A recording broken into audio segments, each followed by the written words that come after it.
మంచిది ప్రియులారా, మన కన్న తండ్రి అయిన దేవుణ్ణి ఆత్మతోనూ సత్యంతోనూ ఆరాధించడానికి కూడి వచ్చినటువంటి సహోదరిమణులకి నా హృదయపూర్వక వందనాలు తెలియజేస్తున్నాను. మన కన్న తండ్రి అయిన దేవుడు గడిచిన వారం నుండి కూడా ఇప్పటి వరకు మంచి ఆయుష్ని ఆరోగ్యాన్ని దయచేసి తన కృపారెక్కల చాటున భద్రపరిచి ఈ రీతిగా మనల్ని సజీవులుగా లెక్కలో ఉంచి ఆయన ఆరాధించడానికి, ఆయన మహిమపరచడానికి దేవుడు మనకు కల్పించినటువంటి యొక్క సమయానికి మనందరం కూడా దేవునికి కృతజ్ఞతాస్తుతులు అనేవి చెల్లించాలి. కాబట్టి ప్రతి ఒక్కరు కూడా మీకు అనుదిన జీవితంలో ఉదయం కాడ నుంచి సాయంత్రం వరకు కూడా దేవుని జ్ఞాపకం చేసుకుంటూ దేవుడు చేస్తున్నటువంటి మేలులకి మీరందరూ కూడా కృతజ్ఞతాస్తుతులు చెల్లించాలని వాక్య భాగం మనందరికీ తెలియజేస్తుంది. కనుక ప్రతి ఒక్కళ్ళు మన యొక్క జీవితంలో ప్రార్థనాపూర్వకంగా దేవుడు చేసినటువంటి మేలుని మనందరం కూడా గుర్తు చేసుకుంటూ ఆయనకి తగినట్టుగా మన జీవితాలు మలుచుకోవాలని మీ అందరికీ నేను తెలియజేస్తున్నాను. అలాగే ఈరోజు ఒక చిన్న పాఠాన్ని మనందరం కలిసి ధ్యానిద్దామండి. అదేంటిదంటే హితబోధను అనుసరించి జీవించుట. విన్నారు ఎప్పుడైనా హితబోధ అనేటువంటి మాట ఎప్పుడైనా విన్నారా? హితబోధ అనేటువంటి మాట ఎప్పుడైనా విన్నారా? హితబోధ అంటే ఆరోగ్యకరమైనటువంటి బోధ. అన్ని కాలాలలో అన్ని సందర్భాలలో తగినట్టుగా ఒకే రకమైనటువంటి బోధను అందరికీ ఆరోగ్యకరంగా బోధించడమే హితబోధ అనేది. ఈ హితబోధ అనేది మనకి ఎక్కడ కనబడుతుంది అంటే మెయిన్ రెఫరెన్స్గా తీతు పత్రికలో కనబడుతుంది. మనకి తీతు గారు రాసినటువంటి పత్రిక, అపోస్తులైనటువంటి పౌలు గారు తీతు గారికి రాసినటువంటి పత్రిక 2వ అధ్యాయం 1వ వచనం ఒకసారి చూడండి. నీవు హితబోధకు అనుకూలమైన సంగతులను బోధించుము అన్నాడు. ఎవరు రాస్తున్నారు ఈ పత్రిక అంటే అపోస్తులైనటువంటి పౌలు గారు తన ప్రియకుమారుడైనటువంటి తీతు గారికి రాయడం జరుగుతుంది ఈ పత్రిక. ఎవరికి రాస్తున్నాడు ఈ పత్రిక అంటే తీతు గారికి మాత్రమే కాదు, కానీ తీతు గారిని ఎక్కడికి పంపించాడో ఆ పంపించినటువంటి ప్రాంతంలో ఉన్నటువంటి వ్యక్తులకి బోధించమన్నటువంటి బోధే హితబోధ. ఎందుకంటే పౌలు గారు తన యొక్క సువార్త ప్రయాణంలో ఎన్నో చోట్ల తన సంఘాలు కట్టడం, ఎంతోమంది యవనస్తులు కానివ్వండి, మంచి వాక్యం తెలిసినటువంటి వాళ్ళు కానివ్వండి, అక్కడ సువార్థికులుగా చేయడం కానివ్వండి మనం చూసుకుంటా వచ్చాం. తెలుసు కదా మనందరికీ. పౌలు గారి దగ్గర తిరిగేటువంటి యవనస్తుల్లో ఒక ఇద్దరు పేర్లు చెప్పండి. తిమోతి గారు, తీతు గారు. వీళ్ళు కూడా పౌలు గారు వెనకాల తిరిగారు, చాలా ప్రాంతాలు ప్రయాణం చేశారు, చాలా సంఘాలు కట్టేటువంటి వాళ్ళలో వీళ్ళ పాత్ర కూడా ఉంది. వీళ్ళను కూడా పౌలు గారు వాడుకుంటూ ఏం చేసేవాళ్ళంటే ఏ సంఘంలో అయితే సమస్యలు ఉంటాయో, ఏ సంఘంలో అయితే పొరపాట్లు ఉంటాయో, ఏ సంఘంలో అయితే ఇబ్బందులు ఉంటాయో, ఏ సంఘం అయితే బోధకి ప్రతికూలంగా బ్రతుకుతుంటారో వాళ్ళందరిని హెచ్చరించడానికి పౌలు గారు ఏం చేస్తూ ఉంటాడంటే ఇద్దరు పంపిస్తూ ఉంటాడు ఆ సంఘాల్లోకి. ఎవరెవరు వాళ్ళు? తిమోతి గారిని, తీతు గారిని. అలాగే ఈ యొక్క సందర్భంలో ఉన్నటువంటి వచనం కూడా మళ్ళీ ఈ యొక్క హితబోధ తగ్గట్టుగా జీవించాలని ఒక సంఘం దగ్గర పంపిస్తాడు పౌలు గారు. ఎవరినంటే తీతు గారిని. ఇప్పుడు చెప్పేటువంటి నేను ఈ యొక్క పాఠం మొత్తం కూడా అక్కడో చాట ఇక్కడో చాటే ఉండదు, ఒకే పత్రికలోనే మనం ఈ పాఠం మొత్తాన్ని ఆలోచించబోతున్నాం. ఏంటిది ఆ పత్రిక అంటే తీతు పత్రిక. ఇంకే పత్రిక కూడా మనం ఈ పత్రికలోనే ఆలోచిస్తాం. ఎందుకంటే పౌలు గారు తన స్వార్థ ప్రయాణాలు కట్టినటువంటి కొన్ని సంఘాల్లో సమస్య వచ్చింది. ఆ సమస్యను తీర్చడానికి ఎవరిని పంపిస్తాడయ్యా అంటే ఇక్కడ తీతు గారిని పంపిస్తాడు. ఎక్కడ పంపిస్తాడంటే క్రేతు అనేటువంటి ఒక పట్టణం, ఒక దీవి ఉంది. క్రేతు అనేటువంటి ఒక దీవి ఉంది. దీవి అంటే ఐలాండ్ అని, చుట్టూరు సముద్రం ఉంటుంది, మధ్యలో మనుషులు నివసించేటువంటి నివాస యోగ్యాలు ఉంటారు. అక్కడ అనేక సంఘాలు ఉన్నాయి. అనేక సంఘాలు ఆయన కట్టినప్పుడు అక్కడ సమస్య తెలిసింది పౌలు గారికి. అక్కడ హితబోధ ప్రకారంగా ఎవరు జీవించట్లేదు అని, ఆ హితబోధ ప్రకారంగా జీవించలేదని తెలిసినటువంటి పౌలు గారు ఏం చేస్తారంటే అప్పటిదాకా తన పక్కనే సువార్త ప్రయాణాలు కొనసాగినటువంటి తీతు గారిని ఆ క్రేతు పట్టణానికి పంపిస్తాడు. ఎక్కడ పంపిస్తాడు? క్రేతు పట్టణానికి. అక్కడ ఎవరు ఉంటారంటే క్రేతు వానికి ఏంటంటే అక్కడ నివసించేటువంటి ఆ యొక్క వ్యక్తులు ఏమని పిలుస్తారంటే క్రేతీలు అని పిలుస్తారు. ఆ క్రేతీలు ఎలా జీవిస్తారంట ఒక మాట చూద్దాం చూడండి. వాళ్ళ జీవన విధానం అనేది ఎలా ఉందో. మొదటి అధ్యాయం 12, 13, 14. ఆ క్రేతులో ఉన్నటువంటి సంఘస్థులు ఎలా ఉన్నారో చెప్తాడు చూడండి ఇక్కడ. అంటే ఆ క్రేతీలో ఉన్నటువంటి ఒక వ్యక్తి వాళ్ళ గురించి సాక్షి వేస్తున్నాడంట. వాళ్ళు ఇలా ఉన్నారని. ఏమన్నాడు? క్రేతీయులు ఎల్లప్పుడూ అబద్ధికులను దుష్ట మృగములను సోమరులై తిండిపోతులై ఉన్నారండి. ఇలాంటి లక్షణాలు కలిగి ఉన్నారు వాళ్ళందరూ. వీళ్ళందరూ కూడా సంఘాలు కొనసాగే వాళ్ళే, క్రీస్తు సంఘాలు కొనసాగేటువంటి సహోదరులే.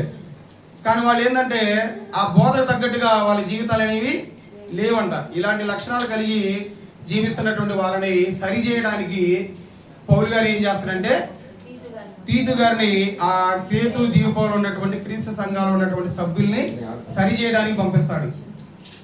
మీరందరూ కూడా మీకు ప్రకటింపబడుతున్నటువంటి బోధ ఒకలాగా ఉంది, మీరు జీవించేటువంటి జీవన విధానం ఇంకొకలాగా ఉంది. కాబట్టి మీరు హితబోధకు తగ్గట్టుగా మీరందరూ మీ జీవితాలని మలుచుకోవాలి. ఆ హితబోధకు తగ్గట్టుగా మీ జీవితాలని కాపాడుకోవాలి, దాని ప్రకారంగా మీరు జీవించాలని వారిని సరి చేయడానికి పౌలు గారు ఎక్కడికి పంపిస్తారు? తీతు గారిని క్రేతుకు పంపిస్తాడు. క్రేతుకు పంపించినప్పుడు అక్కడికి వెళ్ళినటువంటి వాళ్ళని ఆ క్రేతీయులని వాళ్ళని ఎలా జీవించమంటాడంటే ఇంకో మాట కూడా చూద్దాం చూడండి. అదే వాళ్ళని విశ్వాస విషయంలో స్వస్థలగినట్లు వాళ్ళని కఠినంగా గద్దించమని చెబుతాడు. వారి విశ్వాసాన్ని కోల్పోతున్నారు, విశ్వాసంలో వాళ్ళు భ్రష్టులైపోతున్నారు. కాబట్టి వాళ్ళ విశ్వాసంలో బలపడటానికి స్థిరపడటానికి నువ్వు ఎలా చెప్పాలో తెలుసా? బోధని కఠినంగా చెప్పు, గద్దించు వాళ్ళని అని చెప్తాడు. వాళ్ళని ఏదన్నా 14 చదవండి. ఈ సాక్ష్యము నిజమే. ఈ హేతువు చేత తొలగిపోయినట్టి మనుషుల కట్టడలను లక్ష్య పెట్టక విశ్వాస విషయమున స్వస్థులకు నిమిత్తము వారిని క్రేతులో ఉన్న వాళ్ళందరికీ విశ్వాసం అనేది తగ్గిపోయింది. విశ్వాసం లేదు. విశ్వాస విషయాలు ఏమైపోతున్నారు? వాళ్ళు భ్రష్టులైపోతున్నారు. కాబట్టి విశ్వాసం వాళ్ళ బలవంతులుగా చేయాలంటే నువ్వు ఏం చేయాలో తెలుసా? కఠినంగా వాళ్ళని గద్దించాలి. కఠినంగా గద్దించి ఏ బోధతో గద్దించాలి? వాళ్ళని హితబోధతో గద్దించాలి. ఈ హితబోధతో గద్దించామనుకో వాళ్ళ జీవితాలు అనేవి మారిపోతాయి అని పౌలు గారు తీతు గారిని ఆ క్రేతులో ఉన్నటువంటి దీవులకి పంపేయడం జరిగింది. కాబట్టి అసలుకి ఏంటి హితబోధ అంటే ఏంటి? అమ్మాయి కొంచెం బయటకు అన్నది చూడండి. మరి ఈ హితబోధ యొక్క ఆవశ్యకత ఏంటి? ఈ హితబోధ యొక్క అవసరం ఏంటో మనకి తెలియాలి. ముందుగా ఏం తెలియాలి మనకి? హితబోధ యొక్క ఆవశ్యకత ఏంటో తెలియాలి. దానివల్ల అవసరం ఏంటి? హితబోధను ప్రకటించడం వల్ల ఎదుటి వ్యక్తులు వచ్చేటువంటి మార్పులు ఏంటి అనేది తెలియాలి. హితబోధ లేకపోతే మనుషులు ఎలా జీవిస్తారనేది కూడా తెలియాలి. హితబోధ ప్రకారంగా జీవిస్తున్నటువంటి వ్యక్తులు ఎలా ఉండాలో కూడా మనకి ఈ యొక్క పాఠం ద్వారా మనందరికీ తెలియాలి. కాబట్టి మొదటగా ఏం చూద్దామంటే హితబోధ యొక్క ఆవశ్యకత చూద్దాం. అసలు హితబోధ ఎందుకు కావాలి ఒక మనిషికి? హితబోధ ఏం చేసింది మనుషుల్ని అనేది మనం చూడగలిగితే మొదటిగా చూద్దాం చూడండి. తీతుకి రాసినటువంటి పత్రిక 1వ అధ్యాయం 16వ వచనంలో ఒక మాట ఉంటుంది.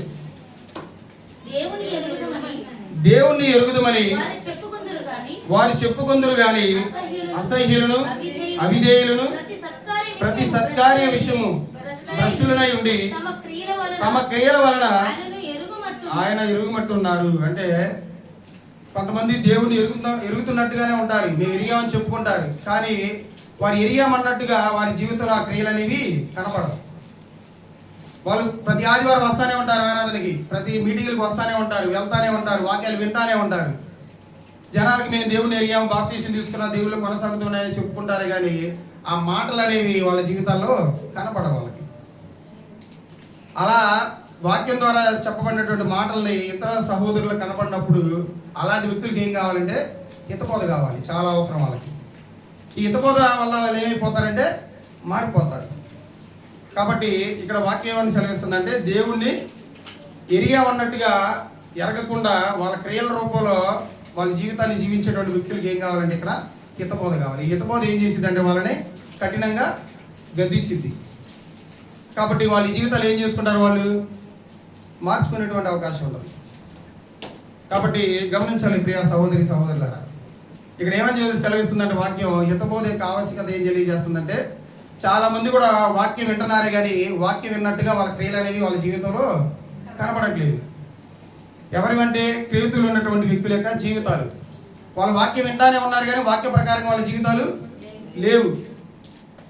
వాక్యం వినడానికి వస్తున్నారే కానీ వాక్యం అనేది వాళ్ళ హృదయంలో ఫలించట్లేదు. కానీ బయటకు ఏం చెప్తున్నారంటే, మేము దేవుని ఎరిగాము, దేవుని కుమారులు, దేవుని శిష్యులు మేము అని చెప్పుకున్నారు కానీ దానికి తగ్గటువంటి వాళ్ళ విధి విధానాలు అనేవి అక్కడ లేవు. మనం కూడా అంతే కదండి. మనం కూడా బయట వాళ్ళకి మేము దేవుడిని ఎరిగాము, దేవుడి దగ్గరికి వెళ్తున్నాం, ప్రతి ఆదివారం ఆరాధనకి వెళ్తామని మనం చెప్పుకుంటా ఉంటాం పక్కన వాళ్ళకి. కానీ దానికి తగ్గ జీవితం అనేది మనం చూపించలేకపోయామనుకో, వాళ్ళు ఏమనుకుంటారు, వీళ్ళు చెప్పారు వెళ్తున్నారు, మరి ఇళ్ళలో భార్య భర్తల మధ్య సమాధానం లేదు, ఇరుగు పొరుగు వారి మధ్య సమాధానం లేదు, పిల్లలకి తల్లిదండ్రుల మధ్య సమాధానం లేదు, ఏ సమాధానం లేకుండా శాంతి లేకుండా పిచ్చల విడిగి ఇలా వాళ్ళ జీవితాన్ని వాళ్ళు సాగిస్తూనే ఉంటున్నారు. కానీ వాళ్ళు దేవుని ఎరిగిమట్టే ఉంటున్నారు. ఇది ఎంతవరకు సాధ్యమని వాళ్ళే అనుకుంటారు. కాబట్టి దేవుని ఎరిగామని చెప్పబడుతున్నటువంటి వాళ్ళకి తగినట్టుగా హితబోధ బోధిస్తే అది వాళ్ళ జీవితాన్ని ఏం చేసిందంటే మార్చింది. కాబట్టి హితబోధ అనేది ఎంత ప్రాముఖ్యం. ఎలాంటి వారికంటే దేవుని ఎరిగామని ఎరగనట్టుగా జీవించే వాళ్ళకి ఈ హితబోధ అనేది చాలా ప్రాముఖ్యమైనది. కాబట్టి ఈ క్రీస్తు సంఘాల్లోనే ఇలాంటి బోధ అనేది మనకి బోధింపబడుతుంది. ఇంకెక్కడా కూడా బోధింపబడదు ఈ రకమైనటువంటి బోధ అనేది. ఎక్కడైనా ఖండించడం చూసారా? మత్స్యాకులు ఎక్కడైనా ఎవరు ఖండించరు అంతగా, వాళ్ళ బోధ వాళ్ళు చెప్పుకుంటా పోతారు. కానీ క్రీస్తు సంఘంగా పిలువబడుతున్నటువంటి మన సంఘాల్లోనే వ్యక్తికి తగ్గట్టుగా వాడి జీవితాలకు తగ్గట్టుగా వాక్యం అనేది ఇక్కడ చెప్పబడింది. దాని ప్రకారంగా వాడు ఏం చేస్తారు, సహోదరులు వాళ్ళ జీవితాన్ని మార్చుకుంటారు. మార్చుకోకపోతే వాళ్ళు అంతే ఇంకా క్రేతీలో ఉన్నట్టుగానే అయిపోతారు. కాబట్టి ప్రతి ఒక్కరు కూడా గమనించుకోవాలి, దేవుని యొక్క వాక్యాన్ని ఎరిగినట్టుగా, దేవుని ఆరాధిస్తున్నట్టుగా మనం ఫీల్ అయ్యి మన జీవితాలను మార్చుకోవాలి కానీ ఎరిగి ఎరగనట్టుగా ఉండకూడదు. అది దాని యొక్క మొదటి ఆవశ్యకత. రెండోది కూడా చూద్దాం, చూడండి. తీతు రాసినటువంటి తీతు గారు రాసిన పౌలు గారు రాసినటువంటి పత్రికలో, తీతు గారికి రాసినటువంటి పత్రిక 2వ అధ్యాయం 7-8 ఒక మాట ఉంటుంది చూడండి.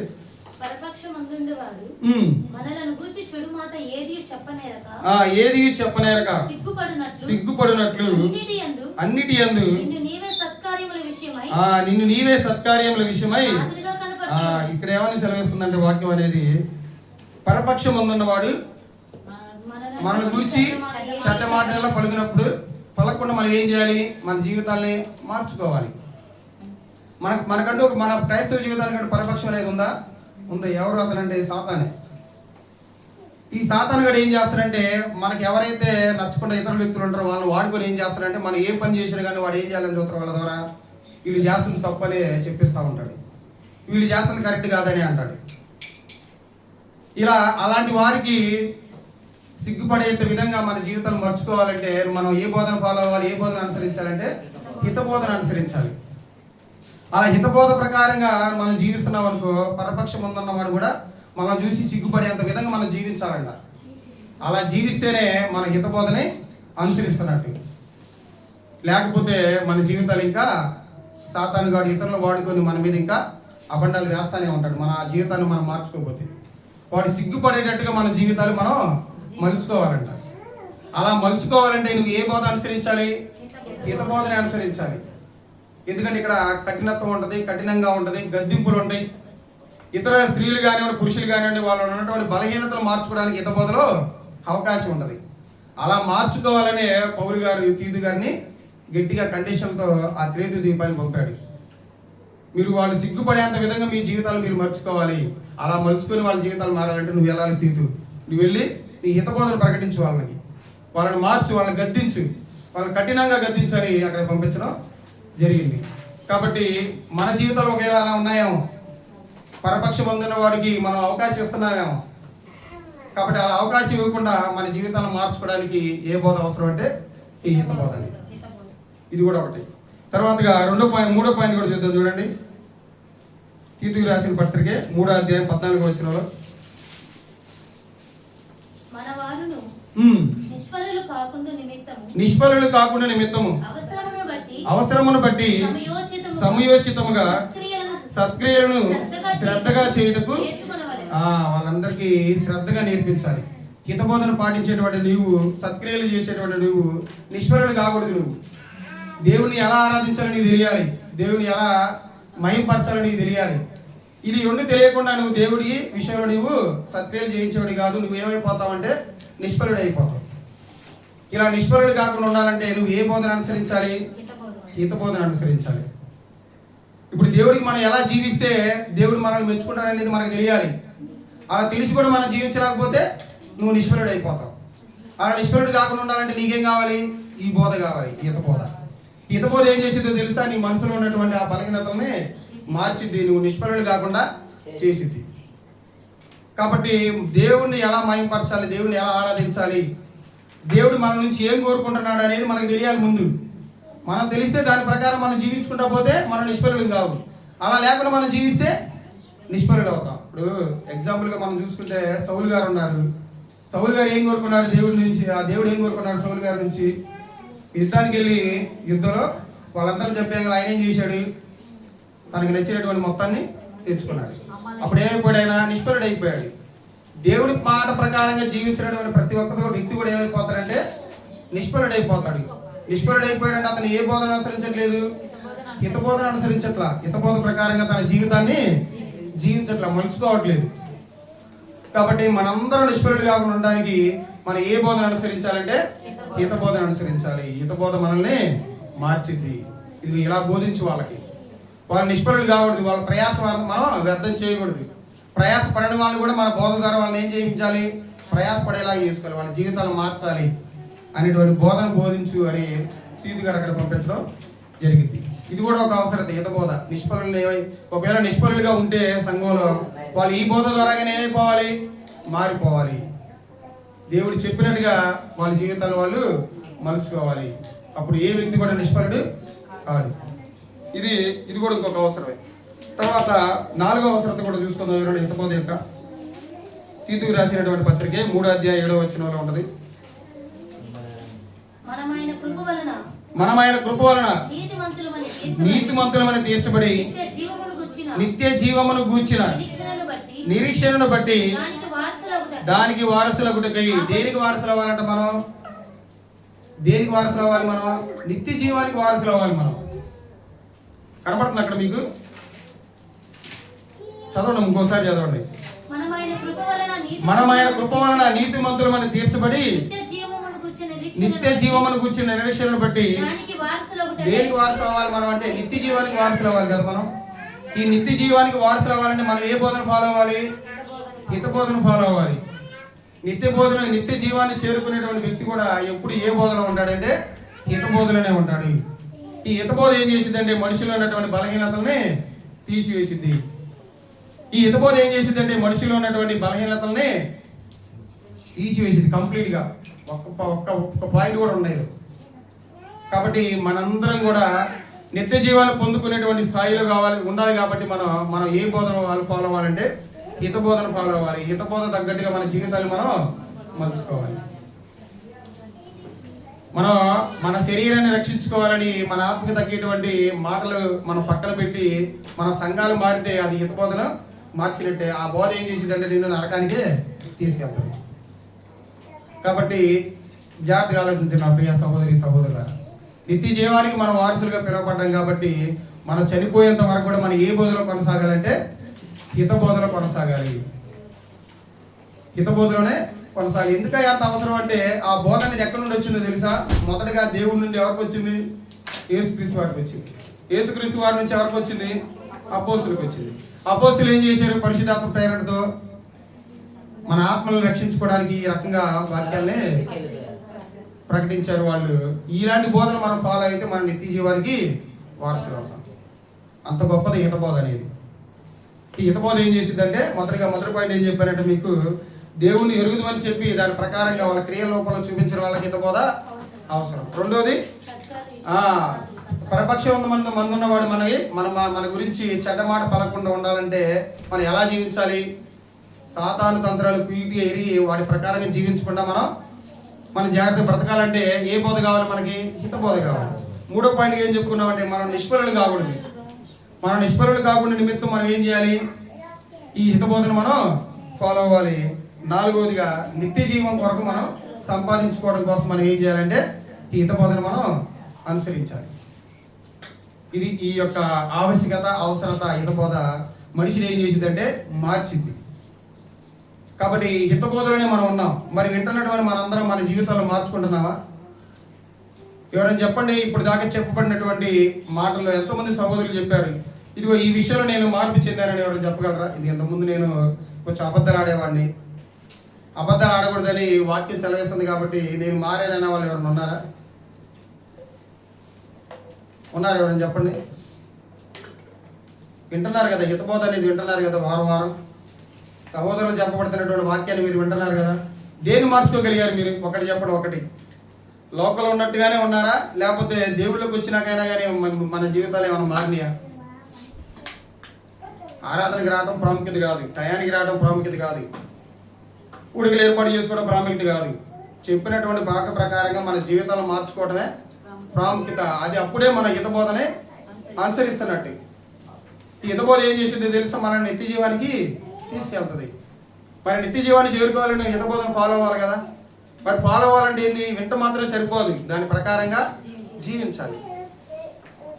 కాబట్టి గమనించండి నా ప్రియ సహోదరి సహోదరులారా, హితబోధ అనేది బలహీనతలో ఉన్నటువంటి ప్రతి ఒక్క సహోదరుడికి, ప్రతి ఒక్క సహోదరుడికి చాలా అవసరం. కాబట్టి చెప్పబడుతున్నటువంటి మాలో ఏమైనా బలహీనతలను మేము మార్చుకోవాలి, వింటున్నటువంటి మీలో ఏదైనా బలహీనతలను మీరు కూడా మార్చుకోవాలి. ఎందుకంటే ఆ హితబోధ చాలా ప్రామాణికమైనది, చాలా ఆరోగ్యకరమైనది. అందరికీ అన్ని కాలాలు ఒకే రకమైనటువంటి ప్రామాణికమైనటువంటి బోధ. చెప్పాం కదా, ఎక్కడి నుండి వచ్చింది ఆ బోధ అనేది?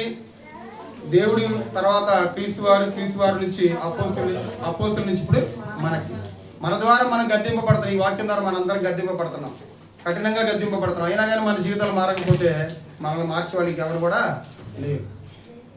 కాబట్టి సమయం ఉన్నప్పుడే మనం ఏం చేయాలి? మన ఇంటిని చక్కబెట్టుకోవాలి. కాబట్టి ఇది హితబోధ యొక్క అవసరత, ఆవశ్యకత. మరి హితబోధను అనుసరించి వారి యొక్క జీవితాలు ఎలా ఉంటాయి, ఎలా వాళ్ళు జీవించాలి, అది ఇప్పుడు నేను మనందరం అనుసరిస్తున్నామని ఒప్పుకుంటున్నాం మనందరమే. మరి మనందరం అనుసరిస్తున్నామని ఒప్పుకున్నప్పుడు మరి మన జీవితాలు ఎలా ఉన్నాయి?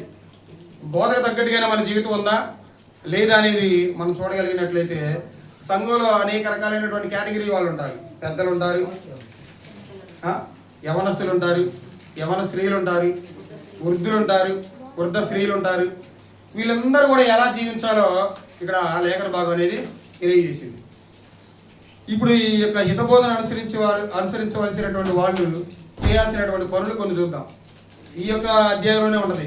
ఆ యవన స్త్రీలు ఎలా ఉండాలి, వృద్ధ స్త్రీలు ఎలా ఉండాలి, యవనస్తులు ఎలా ఉండాలి, యవన స్త్రీలు ఎలా ఉండాలి, దాసులు ఎలా ఉండాలి అనేది మొత్తం కూడా ఇక్కడ మనకి ఈ యొక్క పాఠంలోనే, ఈ యొక్క గ్రంథంలోనే పౌలు గారు తెలియజేశారు. చూద్దాం. చూడండి, మొట్టమొదటిగా అసలుకి వృద్ధులు ఎలా ఉండాలి, వృద్ధ స్త్రీలు ఎలా ఉండాలి, సంఘాలు కొనసాగేటువంటి వృద్ధ స్త్రీలు ఎలా ఉండాలి చూద్దాం. చూడండి, మన సంఘంలో ఉన్నారు వృద్ధులు, ఉన్నారుగా. మనకి ఇప్పుడు మీకేనమ్మా వృద్ధశీలు ఉంటే వాళ్ళు ఎలా ఉండాలనేది లేఖన భాగం ఇక్కడ తెలియజేసింది. మరి దాని ప్రకారంగా జీవిస్తే మన హితబోధని అనుసరించినట్టే. చూద్దాం. చూడండి, తీతులకు రాసినటువంటి పత్రికే 2వ అధ్యాయం మొదటి 2 వచనాలు.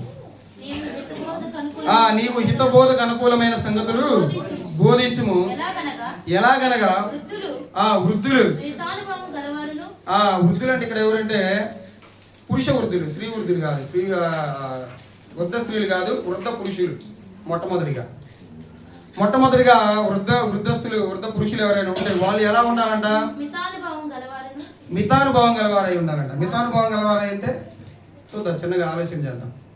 మితానుభావం గలవారంటే చెప్పండి. మితానుభావం గలవారంటే వయసుకు తగ్గ అనుభవం కలిగి ఉండాలి. మితానుభావం అంటే ఏంటంటే వయసుకు తగ్గ అనుభవం కలిగి ఉండాలి.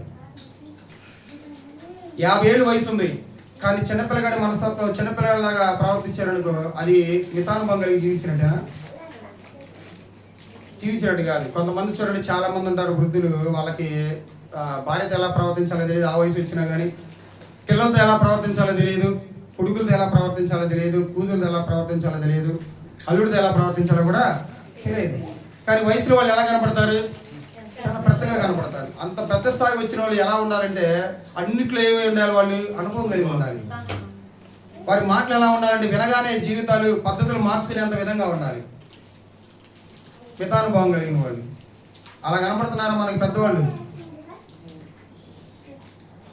కానీ వాళ్ళు చెప్పేటువంటి మాటలు ఎలా ఉంటాయి అంటే యవనస్తులకి జీవితాలు మార్చేంత విధంగా ఉంటాయి. కానీ అలా ఉండలేదంటే అప్పుడు క్రేతీలో ఉన్నటువంటి వృద్ధ పురుషులు వాళ్ళ జీవితానుసారంగా అక్కడ ఉన్నటువంటి సంస్కృతిని ఆధారం చేసుకొని రకరకాలైనటువంటి జీవిత విధానాలను వాళ్ళు కొనసాగించుకుంటూ వస్తున్నారు. అలా జీవించుకుంటూ వచ్చారు కాబట్టి వాళ్ళు ఎలా ఏమైపోతున్నారంటే భ్రష్టులు అయిపోతున్నారంటే విశ్వాస విషయంలో దోషులుగా, హింసకులుగా మారిపోతున్నారంట. కాబట్టి సంఘంలో ఉన్నటువంటి వృద్ధ పురుషులు ఎలా ఉండాలంట? మితానుభవం కలిగి ఉండాలంట. అనుభవంతో కూడినటువంటి మాటలు వాళ్ళ నోట్ల నుంచి రావాలి. మన ఎగ్జాంపుల్ ఎక్కడ ఎందుకు మన శేఖర్ అన్నాడు, వృద్ధ కాపోయినా కానీ అన్న మనకి పెద్దగా ఉండి మనకి మంచి మంచి ఆలోచనలు చెప్తూ ఉంటాడు, చాలా సలహాలు చెప్తూ ఉంటాడు. అన్నయ్యని చూసినప్పుడు కానివ్వండి, యాకోబుని చూసినప్పుడు కానివ్వండి, అన్నయ్యని చూసినప్పుడు కానీ మాకు ఒక బలం వచ్చింది. యవనస్తులైనటువంటి మాకు అన్నయ్యలు పెద్దగా ఉన్నారు, మాకు కొన్ని ఆలోచనలు మాతో పంచుకుంటున్నారు, మాకు చాలా బలంగా ఉంటుంది, చాలా ఆనందంగా ఉంటుంది. ఎందుకంటే యవనస్తులైనటువంటి అన్ని తెలియనే లేదు మనకి. ఎందుకంటే మనకంటే ఎక్స్పీరియన్స్ అన్నయ్యలు ఉన్నారు కాబట్టి వాళ్ళు కొన్ని ఆలోచనలు మనకి ఇచ్చినప్పుడు మనం ఏం చేయాలి? దాని ప్రకారంగా మనం వెళ్ళిపోవాలి. కాబట్టి అలాంటి పెద్దలు మనకు ఉండడం అనేది చాలా ఆనందకరమైనటువంటి విషయం. మనకి వాళ్ళు ఇచ్చేటువంటి మనకి ఏదైనా ఇబ్బందులు కానివ్వండి, ఏదైనా సమస్యలు కానివ్వండి, ఏదైనా సువార్త విషయాలు కానివ్వండి, అన్నయ్య ఇచ్చేటువంటి సలహాలు అనేవి ఎలా ఉంటాయి అంటే చాలా బాగుంటాయి. అలాంటి వాళ్ళు ఉండడం అనేది మనకి చాలా మంచిది. ఎందుకంటే అనుభవశాలు ఎలా ఉంటారంటే వాళ్ళు ఇచ్చేటువంటి సలహాలు సంఘానికి క్షేమాభివృద్ధికరంగానే ఉంటాయి కానీ ఇబ్బందికరంగా ఉండవు. కాబట్టి అలాంటి అన్నయ్యలు, అలాంటి పెద్దలు మనకు ఉండడం అనేది మనకి చాలా మంచిది. కాబట్టి ఆనాటి కాలంలో అలాంటి వాళ్ళు ఉన్నారంటే లేరు. అనుభవాన్ని ఉన్నా కానీ దాన్ని ఉపయోగించుకునేటువంటి స్థాయిలో ఉన్నారు వాళ్ళందరూ. కాబట్టి ఇంకేం చెప్తున్నారు? ఇంకేలా ఉండాలంటే వాళ్ళు వృద్ధ పురుషులు మాన్యులు అంటే మాన్యులుగా ఉండాలంట. వృద్ధ పురుషులు మాన్యులుగా ఉండాలి. మాన్యులుగా ఉండాలంటే ఎలా ఉండాలంటే గౌరవం పొందదగిన వాళ్ళుగా ఉండాలంట. వాళ్ళు మాన్యులు అంటే ఏంటో తెలుసా? వయసుకు తగ్గ గౌరవాన్ని పొందుకునేటువంటి వారిలాగా ఉండాలి. కొంతమందికి చాలా పెద్ద వయసు ఉంటుంది కానీ పిల్లగాడు కూడా వాళ్ళని పేరు పెడితే పిలుస్తాడు, చేతులాడుతూ ఉంటాడు, అగౌరవపరుస్తాడు వాళ్ళని. గౌరవంగా ఉండేటువంటి వ్యక్తి, గౌరవం పొందదగినటువంటి వ్యక్తి. ఒక వ్యక్తిని చూడగానే అబ్బా వీళ్ళకి గౌరవం ఇవ్వాలరా, వీళ్ళకి రెస్పెక్ట్ ఇవ్వాలరా అనేంత విధంగా ఉండాలంట. ఎవరు? వృద్ధ పురుషులు అనేవాళ్ళు. మా ఊర్లో ఒక ఆయన ఉన్నాడు, ఆయన వయసు 40 పైన దాటినా కానీ చిన్నపిల్లగాడు కూడా ఆయన పేరు పెట్టి పిలుస్తూ ఉంటాడు.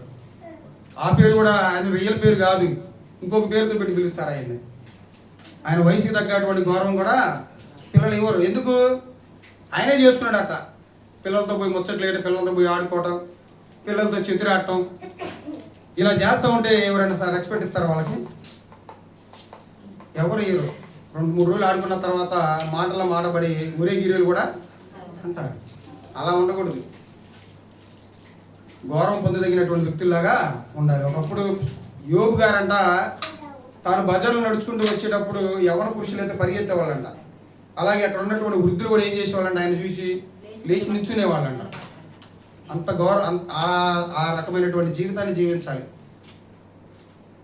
కాబట్టి వయసుకు తగ్గట్టుగా మనం ప్రవర్తించాలి. మనకంటే చిన్న వాళ్ళని మన మీద చులకనగా మాట్లాడే విధానాలకు మనం రాకూడదు. ఎందుకంటే వాక్యం సెలవిస్తుంది ఇక్కడ. మాన్యులై ఉండడం ఏంటి? వయసుకు తగ్గ గౌరవాన్ని పొందుకోవాలి తనకంటే చిన్న వాళ్ళ నుంచి. కాబట్టి చాలా జాగ్రత్తగా ఆలోచించుకోండి. ఏమని చెప్తుంది వాక్యం అనేది? పెద్దలుగా ఉన్నటువంటి సంఘంలో పెద్దలుగా ఉన్నటువంటి వాళ్ళు ఎలా ఉండాలంట? మితానుభావం కలిగి ఉండాలంట. ఇంకే ఎలా ఉండాలి? మాన్యులై ఉండాలంట. గౌరవం పొందదగినటువంటి వ్యక్తులుగా ఉండాలంట. పెద్దలను చూసి జోకులు వేసుకోవడాలు ఇలాంటివి అనేవి ఉండకూడదు. అది హితబోధన అనుసరించేటువంటి వ్యక్తుల యొక్క జీవితం కాదు. జాగ్రత్తగా ఆలోచించుకోండి నా ప్రియ సహోదరి సహోదరులారా. తర్వాత 3వ పాయింట్ చూడండి అమ్మా. స్వస్థ బుద్ధి గలవారిగా ఉండాలి. స్వస్థ బుద్ధి గలవారిగా ఉండడం అంటే స్వస్థ బుద్ధి గలవారిగా ఉండడం అంటే స్వస్థ బుద్ధి గలవారిగా ఉండడం అంటే మన బుద్ధితో ఇతరుల్లో ఉన్నటువంటి లోపాలనే సరిచేయాలంట. ఏం చేయాలి? మన బుద్ధితో ఇతరుల్లో ఉన్నటువంటి వ్యక్తుల యొక్క లోపాలు మనం ఏం చేయాలి? సరి చేయాలి. ఇప్పుడు ఎవరున్నారు సరి చేసే వాళ్ళు? అసలుకి లోపాలు క్యాచ్ చేసుకొని దాన్ని బలహీనతలకు ఇంకా వాళ్ళు పెంచి వాళ్ళని దేవుడి నుంచి దూరం అయ్యే వాళ్ళకి చేస్తున్నారే కానీ వాళ్ళ లోపాలను అర్థం చేసుకొని ఈ లోపాన్ని నా బుద్ధి ద్వారా నా జీవితం ద్వారా మార్చాలి అనే వాళ్ళు ఎవరు కూడా లేరు. అదే స్వస్థ బుద్ధి కలిగి ఉండటం అంటే. స్వస్థ బుద్ధి కలిగి ఉండటం అంటే ఏంటి? మన బుద్ధి ద్వారా ఇతరుల్ని మార్చాలి. ఇప్పుడు వ్యక్తి వాళ్ళ సంఘంలో ఉన్నటువంటి వ్యక్తి తప్పు చేశారనుకో, తప్పు చేసినటువంటి ఆ తప్పు అనేది నీకు తెలిసిందనుకో, నువ్వేం చేయాలి? నీ బుద్ధి ద్వారా మార్చాలా? లేకపోతే ఏందయ్యా తప్పు చేసావు అని ఇలా మాట్లాడావు ఇంకా ర్యాష్గా ఏమైపోతాడు సహోదరుడు? సహోదరుడు కోల్పోయేటువంటి అవకాశం ఉండదు కదా, దూరం అయిపోతాడు కదా. కాబట్టి అందుకే సంఘంలో ఉన్నటువంటి ప్రతి ఒక్కరు కూడా ఎలా ఉండాలంటే స్వస్థ బుద్ధి కలిగి ఉండాలి. మన ఇతరుల్లో కనబడేటువంటి లోపాలని మన బుద్ధి ద్వారా ఏం చేయాలి? వాళ్ళని మార్చేంత విధంగా ఉండాలి మనం. అలా ఉంటేనే స్వస్థ బుద్ధి కలిగి మనం జీవిస్తున్నట్టు. పౌలు గారు కూడా కొరింథీ సంఘంలో ఎన్నో ఇబ్బందులు ఎదుర్కొన్నాడు వాళ్ళ ద్వారా. అయినా కానీ వాళ్ళని ఏమీ అనలేదు. ఏమన్నాడు తెలుసా? మీ హృదయంలో నాకు చోటు ఇవ్వండి, అప్పుడు మీకు నా హృదయంలో చోటు ఉంటుందని చాలా తగ్గించుకొని ఆయన మాట్లాడాడు. ఎన్నోసార్లు ఆయన్ని బోధ చెప్పేటప్పుడు ఏదో పెద్ద వచ్చాడు హీరోలా కానీ ఎన్నోసార్లు ఆయన్ని ఇది చేశారు. కానీ ఆయన ఏం చేశాడంటే హితబోధ ద్వారా వాళ్ళని ఖండించుకోవడానికి పోయాడు. కానీ తన బుద్ధి ద్వారా వాళ్ళని మార్చాలని చూశాడు. కానీ వాళ్ళని ఇంకా భ్రష్టత్వంలోనికి తీసుకుపోలేదు ఆయన. అలాగే ఇంకా భార్య భర్తల కూడా అది కూడా ఉండాలి. ఏంటిది? స్వస్థ బుద్ధి అనేది ఎవరి మధ్యలో ఉండాలి? భార్య భర్తల మధ్య కూడా ఉండాలి. భార్య భర్తల మధ్య కూడా ఈ యొక్క బుద్ధి లోపం అనేది ఉంటే, బుద్ధి లోపం అనేది మనం సరి చేసుకునేటువంటి స్థితి ఉంటే ఆ కుటుంబం అనేది ఇంకా ఎలాంటి సమస్య లేనటువంటి కుటుంబంగా ఉంటుంది. కాబట్టి భార్య భర్తల మధ్య కూడా ఏం కావాలి? స్వస్థ బుద్ధి కావాలి, మంచి బుద్ధి కావాలి, అర్థం చేసుకునేటువంటి బుద్ధి కావాలి.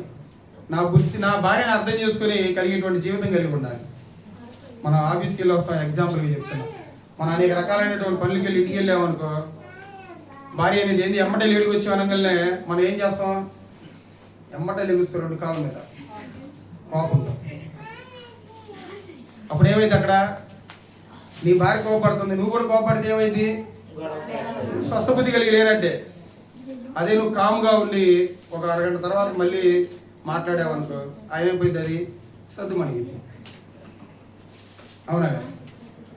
అలాగే నువ్వు కూడా భార్య ఇంటికి వచ్చేసరికి నువ్వు కావాల్సినటువంటి పనులు నీ భార్య చేయలేకపోయింది దానికి ఏం చేస్తావు? ఏమంటే కోపపడతావు.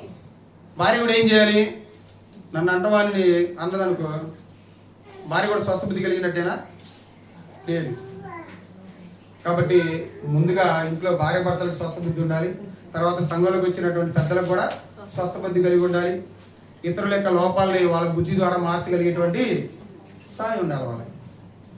అలాంటి లక్షణాలు కలిగి ఉండటమే స్వస్థ బుద్ధి కలిగి ఉండటం.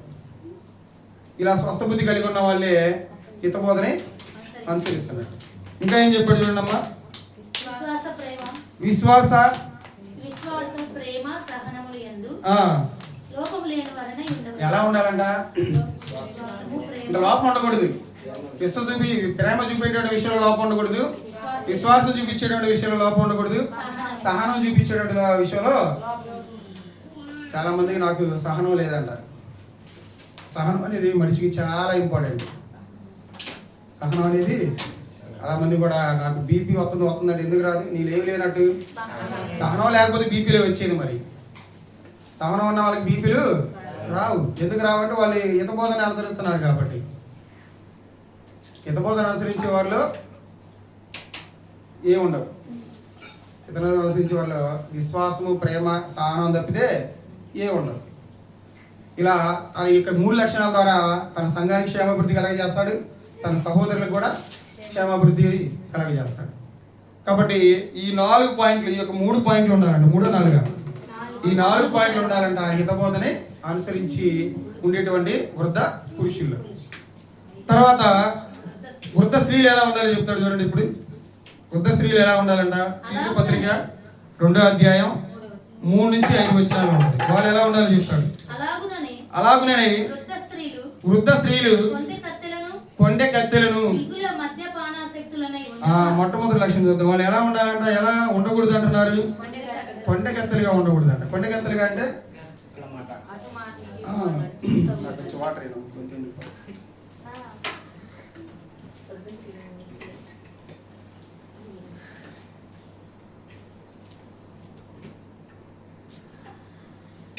ఎలా ఉండకూడదమ్మా?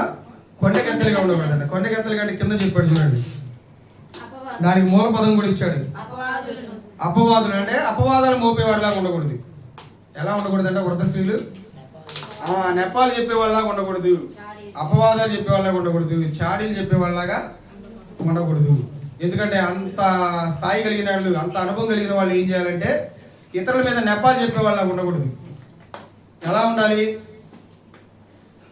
ఒక వ్యక్తుల్ని భార్యనైనా కానీ, భర్తనైనా కానీ, కుటుంబంలో ఉన్నటువంటి పెద్దవారినైనా కానీ, చిన్నపిల్లలైనా కానీ సరి చేసేటువంటి స్థాయిలోకి ఉండాలి వాళ్ళు. ఒక ఉంది ఎగ్జాంపుల్గా చెప్తున్నా. భార్య భర్తలు కొత్తగా పెళ్ళయిందంట. పెళ్ళయి వాళ్ళ పక్కన ఒకరోజు అత్త ఇంట్లో ఏదో పని చేసుకుంటుంది, కోడలు వచ్చి బయట ఉంది ఏదో పని చేసుకుంటారు.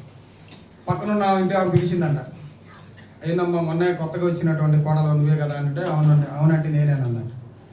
మరి ఎట్ట పడతావు మీ అత్తతో?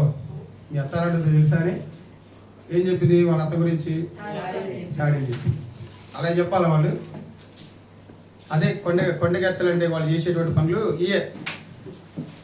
కుటుంబాల్లో ఉన్నటువంటి భార్య భర్తలకి సమాధానం లేకుండా చేయటం, అత్త కోడలకి సమాధానం లేకుండా చేయటం. ఇలాంటి లక్షణాలు కలిగి ఉండకూడదు. ఇలాంటి లక్షణాలు కలిగి జీవించే వాళ్ళు హితబోధన అనుసరించడం లేదు అని. వాళ్ళు ఏమైనా ఇలాంటి లక్షణాలు ఉంటే వాళ్ళు ఏం చేయాలి? మానుకోవాలి. ఇంకేమని చెప్పాడు చూడండి. ఇంకేమన్నాడు?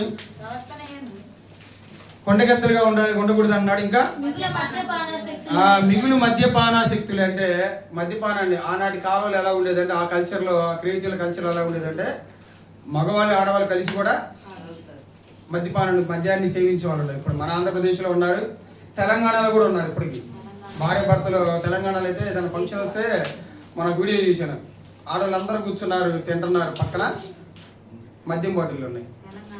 వాళ్ళ సంస్కృతి అది.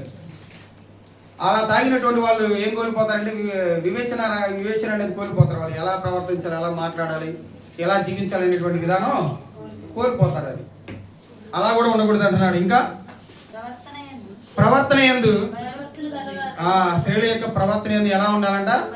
భయము భక్తి కలిగి ఉండాలంట. అలా కలిగి ఉంటేనే ఆ కుటుంబం అనేది దీవించబడిద్ది, ఆ కుటుంబం అనేది సుభిక్షంగా ఉంటుంది. ఎందుకంటే కుటుంబాన్ని నిలబెట్టాలన్నా ఎవరి చేతిలో ఉండదు? స్త్రీ చేతిలో ఉండదు. పడపోయాలన్నా కానీ స్త్రీ చేతిలో ఉండదు. అందుకనే వాళ్ళ ప్రవర్తన ఎలా ఉండాలంటే భయము భక్తితో కూడి ఉండాలంట వాళ్ళ యొక్క ప్రవర్తన అనేది. అలా ఉంటేనే ఆ కుటుంబం అనేది బాగుపడిద్ది, ఆ కుటుంబం అనేది కట్టబడతా ఉంటది, ఒక మెట్టు తర్వాత ఒక మెట్టు అనేది. కాబట్టి ఇలా ఉండకూడదంట. ప్రవర్తన యందు భయభక్తులు కలవారిగా ఉండాలి కానీ భయము విడిచి తాను ఇష్టానుసారంగా జీవించకూడదని చెప్తున్నాడు. ఇంకా దేవుని వాక్యము దూషింపబడకుండానట్లు యవ్వన స్త్రీలు తమ భర్తలకు లోబడి ఉండి, యవ్వన స్త్రీలు తమ భర్తలకు లోబడి ఉండి, వృద్ధ స్త్రీల గురించి అయిపోయింది. ఇంకా ఎన్ని లక్షణాలు చూసాం మనం వృద్ధ స్త్రీలు ఎలా ఉండకూడదు అనేది? కొండగెత్తలుగా ఉండకూడదు, మిగులు మద్యపానాసక్తులుగా ఉండకూడదు. ఎలా ఉండాలి? ప్రవర్తన యందు భయభక్తులు గలవారై ఉండాలంట. అలాగే దేవుని వాక్యం దూషింపబడకుండానట్లు. ఎందుకంటే మన ప్రవర్తన ద్వారానే దేవుని వాక్యం అనేది దూషింపబడిద్దా లేదనేది తెలిసేది. మన ప్రవర్తన ద్వారానే మనం ఎంతవరకు దేవుని వాక్య ప్రకారం జీవిస్తున్నా లేదనేది తెలిసేది. మన వాక్య ప్రకారం జీవించకపోయామనుకోండి, మనల్ని తిట్లు అనేది ఎవరికి తగులుతాయి అంటే దేవుడే దూషింపబడతాడు. ఏం దేవుడే, ఆ దేవుడు ఏం నేర్పించి పంపిస్తున్నాడు, ఏం మాట్లాడే వాళ్ళకి ఏం నేర్పించింది వాళ్ళని అలా అంటాం వల్ల ఎవరికి పోతుందంటే దేవుడికి పోతున్నాయి. నీకు పడతాయి అనుకున్నాయేమో. అప్పుడు దేవుడు అపకీర్తి చెందుతున్నాడు నీ వల్ల అని చెప్పుకొచ్చాడు. తర్వాత వృద్ధ పురుషుల గురించి చూసుకున్నా, వృద్ధ స్త్రీల గురించి చూసుకున్నా. ఇప్పుడు యవ్వన స్త్రీలు ఎలా ఉండాలో చూసుకున్నాం. చూద్దాం చూడండి. యవ్వన స్త్రీలు తమ భర్తలకు లోబడి ఉండాలంట. తమ యవ్వన స్త్రీలు ఎలా ఉండాలంట? ఇది నాకు కష్టం అన్న వాళ్ళ చేతులు ఎత్తండి. ఇది మాకు సులువే అన్న వాళ్ళ చేతులు ఎత్తండి. కష్టమైంది కదా ఇది. తమ భర్తలకు లోబడి ఉండాలనేటువంటి మాట అనేది ఇప్పుడు ఉన్నటువంటి స్త్రీల్లో చాలా మందికి చాలా బాధగా ఉంటుంది. ఎందుకంటే ఇప్పుడు మేము దేంట్లో కూడా పురుషులతో మేము దేంట్లో కూడా తగ్గం. మాటల్లో తగ్గం, తిట్టుల్లో తగ్గం, సంపాదనలో తగ్గం, దేంట్లో కూడా తగ్గం. అదేమంటేనే కొంతమంది ఏం చేస్తారంటే ఎమ్మటే వాళ్ళ తల్లిదండ్రులకు ఫోన్ చేస్తారు. ఏమో మరి తనంగా కదా బండిరా. క్రైస్తవుల్లో కూడా ఉన్నారు అలాంటి వాళ్ళు. మరీ విచారకరమైనటువంటి విధానం ఏంటిదంటే క్రైస్తవుల్లో కూడా ఉన్నారు, దేవుణ్ణి ఫాలో అయ్యేటువంటి వాళ్ళు కూడా ఉన్నారు. అమ్మ మా ఆయనది ఇలా ఉన్నాడు అనుకుంటే రా వచ్చి ఆన్లైన్లో టికెట్ బుక్ చేస్తానని, ఆఫ్లైన్ కూడా కాదు. ఇలాంటి వాళ్ళు ఉన్నారు సమాజంలో. ఉన్నారు లేదా? చాలా మంది మనం న్యూస్లో చూడలేదు. మన చుట్టుపక్కల మన ఇరు పొరుగు వారి మధ్యలో జరగట్లేదు ఇలాంటివి. అప్పుడు కూడా జరుగుతున్నాయి, ఇప్పుడు జరుగుతున్నాయి, మార్పే లేదు. కాబట్టి ప్రతి ఒక్క స్త్రీ కూడా, ఎందుకంటే అది ఒక మనకు వస్తున్నటువంటి ఒక విధానం. సంఘం ఎలాగైతే క్రీస్తుకు లోబడిందో పురుషుడు భార్య కూడా ఏం చేయాలి? పురుషుడికి లోపడాలి. అలా లోపడకపోయినట్లయితే లోక కళ్యాణం జరిగేది కాదు. కాబట్టి మీరు కూడా మీ భర్తలకి లోబడి జీవించాలి, జ్ఞానం కలిగి జీవించాలి. ఎందుకంటే జ్ఞానవంతురాలు ఏం చేసిద్దంట? తన ఇంటిని కట్టుకుంటుందంట. 3 రాళ్ళు ఏం చేసిద్ది? నువ్వు లోపడకపోతే నువ్వు 3 రాళ్ళవే, నీ కుటుంబం అయిపోయింది, పెరిగివేయబడుతుంది, కూలిపోతుంది. కాబట్టి లోబడేటువంటి భార్యలు దొరకటం భర్తలకి చాలా అదృష్టం. ఎందుకంటే సంఘానికి శిరస్సు ఎవరు? క్రీస్తు. క్రీస్తుకి శిరస్సు ఎవరు? తండ్రి అయిన దేవుడు. మరి సంఘానికి ఎవరు? మనమే. సంఘంలో మనందరం వివాహం జరిగించుకున్నాం కదా క్రీస్తుతో. క్రీస్తుకి భార్యలుగా ఉన్నాం కదా మనందరం మరి ఎలా ఉండాలి? ఆయనకి లోబడి ఉండాలా లేదా? అలాగే పురుషులు కూడా స్త్రీలు కూడా ఏం చేయాలి? పురుషులకి లోబడి ఉండాలి. అక్కడే అదే కదా వాక్యం చెబుతుంది మనకి. స్త్రీకి శిరస్సు పురుషుడు, పురుషునికి శిరస్సు క్రీస్తు. ఇలా ఇలా ఇదొక లైన్, మొదటిగా నుంచి వస్తున్నటువంటి ఈ లైన్ ఎప్పుడు కూడా ఏం చేయకూడదు, మనం దాటిపోకూడదు. అలా దాటిపోకుండా నువ్వు లోపడి జీవిస్తుంటే నువ్వు ఏ బోధన అనుసరిస్తున్నట్టే? హిత బోధన నువ్వు అనుసరిస్తున్నట్టే. ఇంకేమని చెప్పడం చూడండి. ఇంకేమన్నాడు? తమ భర్తలకు శిశువులను శిశువులు ప్రేమించేవారంటే పిల్లలను ప్రేమించేవాళ్ళు. ఇప్పుడు చాలా మంది చూడండి, భార్యలు భర్త మీద ఉన్నటువంటి కోపాన్ని ఎవరి మీద చూపిస్తారు? లేదని చెప్పడమ్మా మీరు. పిల్లల మీద చూపిస్తారు లేదా? అంటే భర్తకి అర్థమైపోయింది. రాగానే వాళ్ళు మీరు అడిగిన దాన్ని తేవనప్పుడు ఎమ్మటి ఎవరి మీద చూపిస్తారు కోపం? భర్త మీద చూపించలేరుగా. ఎమ్మటి ఎవరి మీద చూపిస్తున్నారు? వాడు అప్పుడు దాకా బాగానే ఉంటాడు, మీరు చెప్పినట్టుగానే అంటాడు. కానీ మనం ఏం చేస్తామంటే మీ కోపాన్ని మీరు ఏం చేస్తారు? వాళ్ళ మీద చూపిస్తారు. వాళ్ళే అక్కడ అలుసుగా ఉండేది, అవునా కదా? కాబట్టి అలా ఉండకూడదు. మీరు శిష్యులు ఏం చేయాలంటే ప్రేమించుకుంటానే రావాలి, మీరు లోపడుకుంటానే రావాలి. తర్వాత ఇంట నుండి పని చేసుకునే వాళ్ళు లేదా? చూడండి, స్వస్థ బుద్ధి అనేది చూడండి. అన్ని వ్యక్తులకి వృద్ధ స్త్రీలకి, వృద్ధ పురుషులకి, యవ్వన స్త్రీలకు కూడా ఏం కావాలి? స్వస్థ బుద్ధి కావాలి. ఏంటిది స్వస్థ బుద్ధి అంటే? మన బుద్ధి ద్వారా ఎదుటి వ్యక్తిలో ఉన్నటువంటి లోపాలని మార్చగలిగేటువంటి జ్ఞానం కలిగి ఉండాలి. అలాంటి బుద్ధి కలిగి ఉంటే కుటుంబంలో ఎలాంటి సమస్యలు అనేవి రావు. ఇంకా స్వస్థ బుద్ధి గలవారై ఉండి పవిత్రులను ఇంట ఉండి పని చేసుకోవాలంట. ఈ యొక్క మాట కూడా ఇప్పుడు చాలా మంది మారుతున్నారండి.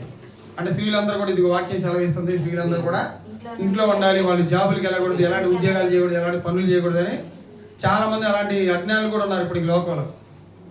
ఇంట ఉండి పని చేసుకోవాలంటే నీ ఇంట్లో పనులు నువ్వు చేసుకోవాలని, ఇళ్ళమ్మడి పోకుండా పనికి మళ్ళీ విషయాలతో సలదోర్చకుండా ఇంట్లోనే ఉండి ఇంట్లో ఉన్నటువంటి పనులు చేసుకొని ఉండాలి, కానీ బయటికి వెళ్ళి నీ కుటుంబాన్ని పోషించుకునేటువంటి మాటలు ఎక్కడా లేదు. ఇప్పుడు సమాజంలో ఉంటున్నారండి. మీకు విషయం తెలుసా, గూగుల్లో కూడా మనం చెప్పబడింది, మన ఇండియాలో ఉన్నటువంటి పురుషుల కన్నా కానీ స్త్రీలే ఎక్కువ మంది జాబులు చేస్తున్నారంట. ఎవరు జాబులు చేస్తున్నారు? పురుషుల కన్నా కానీ. పురుషులు మెజారిటీ ఎక్కువ ఉన్నా కానీ పురుషుల కన్నా కానీ స్త్రీలు ఏం చేస్తున్నారంటే జాబులు చేస్తున్నారంట. అన్ని రంగాల్లో పురుషుల కన్నా కానీ స్త్రీలే ముందున్నారంట. చదువులో కూడా ఇప్పుడు చూడండి, స్కూల్కి వెళ్ళండి, చదువులో ఎవరమ్మా మీరు ఫస్ట్ టైం ఎవరు లెగుతారు? ఆడపిల్లలను లెగుతారు, మగపిల్లలు లేవరు. కాబట్టి ఇంట్లో ఉండి పని చేసుకోవాలనేటువంటి మాటనే చాలా మంది ఏం చేశారంటే మార్చుకుంటూ వచ్చారు. ఇంట్లో ఉండాలి, మీరు బయటికి రాకూడదు అనేటువంటి విధానం కాదు. ఇంట్లో ఉండి మీ ఇంటి పనిని మీరే చేసుకోవాలి, మీ కుటుంబాన్ని నువ్వే రక్షించుకోవాలి, కాపాడుకోవాలి. నీ భార్య, మీ యొక్క భార్య యొక్క బాధ్యత ఎవరిది? భర్త యొక్క బాధ్యత ఎవరిది? మీదే. పిల్లల యొక్క బాధ్యత ఎవరిది? మీదే. అత్తమాల బాధ్యత ఎవరిది? రాదు సౌండ్ అది కదా. తల్లిదండ్రుల బాధ్యత అంటే అమ్మటే వచ్చింది, అత్తమామల బాధ్యత అంటే రాదు సౌండ్. కాబట్టి చూడండి, స్వస్థ బుద్ధి కలిగి ఉండాలంట, తమ భర్తలకు లోబడి ఉండాలంట, శిష్యుల్ని ప్రేమించాలంట, యవన స్త్రీలు ఇలా జీవించాలని వాక్యం సెలవిస్తుంది. ఇలా జీవిస్తేనే వాళ్ళు ఏం చేస్తున్నట్టు? హితబోధను అనుసరిస్తున్నట్టు. చివరిగా యవన పురుషులు ఎలా ఉండాలో చెప్తున్నాడు ఇక్కడ. యవన పురుషులు ఎలా ఉండాలంట హితబోధను పాటించే వాళ్ళలో? తీతు పత్రిక 2వ అధ్యాయం 6 నుంచి 8. అటువలనే స్వస్థ బుద్ధి గలవారనై ఉండవలనని యవ్వన పురుషులను హెచ్చరించుము. సంఘంలో ఉన్నటువంటి యవ్వన పురుషులు ఎవరైతే ఉన్నారో వాళ్ళందరూ కూడా ఎలాంటి బుద్ధి కలిగి ఉండాలి? స్వస్థ బుద్ధి గలవారై ఉండాలి. పురుషులు కూడా ఉండాలి, స్త్రీలు మాత్రమే చెప్పుకున్నాం ఇప్పుడు దాకా. మనం కూడా కలిగి ఉండాలి, స్వస్థ బుద్ధి కలిగి ఉండాలి.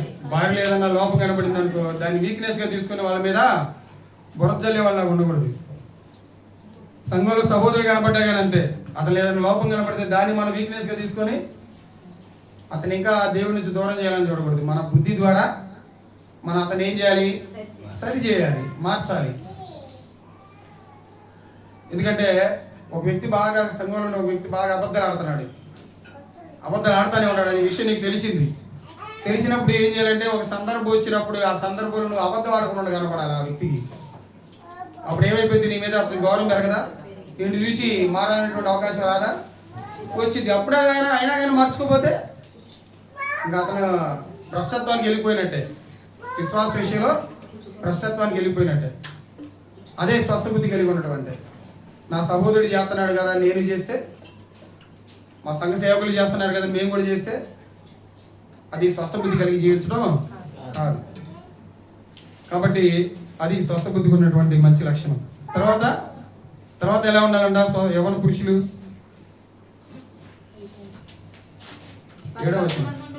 పరపక్షమందుండువాడు మనలను గూర్చి చెడు మాట ఏది చెప్పనేరక సిగ్గుపడినట్లు అన్నిటి యందు నిన్ను నీవే సత్యార్య విషయంలో అంటే సంఘంలో ఈయన కూడా ఉన్నాడు కదా వ్యక్తిగా, తీతు గారు కూడా, ఈయన కూడా ఏం చేయాలంటే పరపక్షమందున్న వాళ్ళు నిన్ను చూసి ఇతర వ్యక్తులు కూడా నిన్ను చూసి ఎలాంటి నెపాలు చెప్పకుండా ఉండాలి. నీ జీవితాన్ని నువ్వు మార్చుకోవాలి, మాదిరిగా కనబడాలి నీ జీవితం అనేది. చెప్పేవాడు నీవే నీ మాదిరి చూపించకపోతే వాళ్ళైనా చూపిస్తారు. అబద్ధాలు ఆడమాకండి, మోసం చేయమాకండి, విచారం చేయమాకండి, పాపం చేయమాకండి నువ్వు చెప్పి బయటికి వెళ్ళేసరికి అవన్నీ నీళ్ళు కనపడి అనుకో, నీ మీద ఏం చేస్తారు? వాళ్ళు తిరగబడతారు కదా, నెపాలు మోపిస్తారు కదా. నువ్వు చెప్పడానికి అర్హుడు కాదని ముఖాన్ని చెప్తారు కదా. అలా ఉండకూడదని చెప్తుంది ఇక్కడ వాక్యం అనేది. యవ్వన పురుషులు ఎలా ఉండాలంటే పరపక్షం ఉన్నవాడు అంటే ఇతరులు ఎవరైనా కానీ మనల్ని దూషించాలంటే నోట్లో నుంచి మాట కూడా రాకుండా అలాంటి భక్తులు కనపరచాలి. మనం అలాంటి భక్తి చూపించాలంటే మనం ఏ బోధన ఫాలో అవ్వాలి? హిత బోధన మాత్రమే ఫాలో అవ్వాలి. హిత బోధనలోనే మన జీవితాన్ని కొనసాగించాలి. ఇంకెలా ఉండాలంట? ఇంకెలా ఉండాలి? నీ ఉపదేశము మోసము లేనిది గాను మాన్యమైనది గాను నిరాపేక్షమైన హితవాక్యముతో కూడినది గాను ఉండవలను. అంటే మనం ఇప్పుడు ఇచ్చేటువంటి ఈ యొక్క ఇక్కడ నిలబడి చెప్పేటువంటి వాళ్ళైనా కానీ మనం చెప్పేటువంటి బోధ ఎలా ఉండాలంట? మోసం లేనిదై ఉండాలంట. మనం చెప్పేటువంటి బోధ అనేది ఎలా ఉండాలి? మనం చెప్పే బోధలు ఏముండకూడదు? మోసం ఉండకూడదు. అన్నిట్లో కల్తీలు కలుస్తుంది ఇప్పుడు తెలుసుగా మనందరికీ. కానీ బోధలు మాత్రం కల్తీ ఉండకూడదు. ఆ మోసమే కల్తీ. ఆ బోధలో మోసం వచ్చింది అనుకోండి, ఒక సంఘాన్ని కానివ్వండి, సంఘంలో ఉన్నటువంటి వ్యక్తులు కానివ్వండి, మనం దేనికి నడిపిస్తానంటే నరకానికి నడిపిస్తానంటే. ఇప్పుడు ఎలా మారిపోయిందంటే బోధ అనేది వాళ్ళ ఇష్టానుసారంగా మారిపోయింది. వాళ్ళ సొంత ఆలోచనలు ఏం చేస్తున్నారంటే, బోధ ఏం చేస్తున్నారంటే మార్చేస్తున్నారు. అలా మార్చేటువంటి వ్యక్తులు కూడా చాలా మంది ఉన్నారు. వాళ్ళ పట్ల మీరు జాగ్రత్తగా ఉండండి. కాబట్టి నీ బోధ అలా ఉండకూడదు. నిరాక్షేపంగా ఉండాలి. నిరాక్షేపం అంటే ఉన్నది ఉన్నట్టుగా చెప్పేసి, ఉన్నది ఉన్నట్టుగా చెప్పేసి, ముక్కుసూడిగా చెప్పేసి, ముక్కుసూడిగా మాట్లాడి, ఏదో భయపడతారులే, అలుగుతారులే, కోపడతారులే, ఇలా చెప్పుకుంటా పోతే నువ్వేం చేస్తున్నట్టు? నువ్వు వాక్యాన్ని ఉన్నది ఉన్నట్టుగా చెప్పనట్టు. వాక్యాన్ని ఉన్నదిగా చెప్పాలంటే నువ్వేం చేయాలి? హితబోధ ప్రకారంగా అక్కడ ఉన్నటువంటి మాటల ప్రకారంగా వాళ్ళకి చెప్పాలి. దాని ప్రకారం వాళ్ళని జీవించేటట్టుగా నువ్వు చేయాలి. కాబట్టి ఇలా ఉండాలి. హితబోధ అనుసరించే వారిలో మనం నలుగురు గురించి నేర్చుకున్నాం. మొదటగా ఎవరు? వృద్ధ పురుషులు ఎలా ఉండాలని నేర్చుకున్నాం. వృద్ధ స్త్రీలు ఎలా ఉండాలని నేర్చుకున్నాం. యవన స్త్రీలు ఎలా ఉండాలని నేర్చుకున్నాం. యవన పురుషులు కూడా ఎలా ఉండాలో నేర్చుకున్నాం. ఇలా ఉంటేనే మనం హితబోధను అనుసరించి జీవిస్తున్నట్టు. ఇలా జీవించడం వల్ల వచ్చేటువంటి ఫలితం ఏంటంటే, మనకి వచ్చేది ఏంటంటే నిత్య జీవం. చివరికి ఒక మాట చూసుకొని ముగించుకుందాం. మొదటి అధ్యాయం మొదటి వచనంలోనే ఉంటుంది. మొదటి వచనం పై నుంచి 5వ లైన్లో ఉంటుంది చూడండి. ఆ నిత్య జీవమును అబద్ధమాడలేరని దేవుడు అనాది కాలమందే వాగ్దానం చేసిన గాని, ఇప్పుడు మన రక్షకుడైన దేవుని ఆజ్ఞ ప్రకారము నాకు అప్పగింపబడిన సువార్త ప్రకటన వలన తన వాక్యమును యుక్తకాలం ముందు బయలుపరిచిన తండ్రి అయిన దేవుని నుండి, రక్షకుడైన యేసుక్రీస్తు నుండి కృపయు కనికరమును సమాధానం నీకు కలుగును గాక. ఈ నిత్య జీవాన్ని పొందుకోవాలంటే మనం ఈ హితబోధనే అనుసరించాలి. ఈ హితబోధ ప్రకారంగా మన జీవితాలని ముగించుకొని మనం చనిపోయాలంటే మనకి ఎక్కడ వచ్చి ఏమొచ్చింది అంటున్నాడు? మనకి గిఫ్ట్గా నిత్య జీవం వస్తుంది. కాబట్టి చాలా జాగ్రత్తగా గమనించండి. హితబోధ యొక్క ప్రాముఖ్యత అనేది ఇలా ఉంటుంది. ఎందుకంటే హితబోధను అందించడానికి పరలోకం నుండి యేసుక్రీస్తు ఎక్కడికి వచ్చాడు? భూమి మీదకి వచ్చాడు నరరూపుడిగా. వచ్చి మన నిమిత్తం ఆయన బోధన ప్రకటించి వెళ్ళిపోయాడు. మరి వారం ఆయన తీసుకున్నటువంటి రొట్టె ద్రాక్షారసం మన దగ్గరకు వచ్చినప్పుడు మనం ఎలా ఫీల్ అవ్వాలి? నా జీవితాన్ని నేను మార్చుకుంటున్నానా? యవన స్త్రీలు ఉన్నటువంటి ఇలాంటి లక్షణాలు కలిగి ఉండకూడదు, ఉండాలని వాక్యం సెలవిస్తుంది. దాని ప్రకారం నేను ఉంటున్నానా లేదా అని ఆయన రొట్టె, ఆయన ద్రాక్షారసం మన దగ్గరకు వచ్చినప్పుడు భయభక్తులతో మనం తీసుకోవాలి. మనలో ఉన్నటువంటి బలహీనతలు తీసేసుకోవాలని మార్చుకోవాలి మన జీవితాన్ని. అలా లేకుండా మన ఇష్టానుసారంగా జీవించామంటే మనకు నిత్య నరకం అనేది తప్పదు. అక్కడ ఏముంటాయి? ఏడుపులు, పలుకులు, ఈ మాత్రమే ఉంటాయి. కాబట్టి ఇంకేది ఉండదు. కాబట్టి మన జీవితంలో ఉన్నటువంటి బలహీనతను మార్చుకుంటూ హితబోధను అనుసరిస్తూ జీవిస్తూ ఆయన ఇచ్చేటువంటి నిత్యలోకానికి మనందరూ వారసులు అవ్వాలని నన్ను నేను హెచ్చరించుకుంటూ మిమ్మల్ని హెచ్చరిస్తూ నా మాటలు ముగిస్తున్నాను. మీ అందరికీ నా వందనాలు.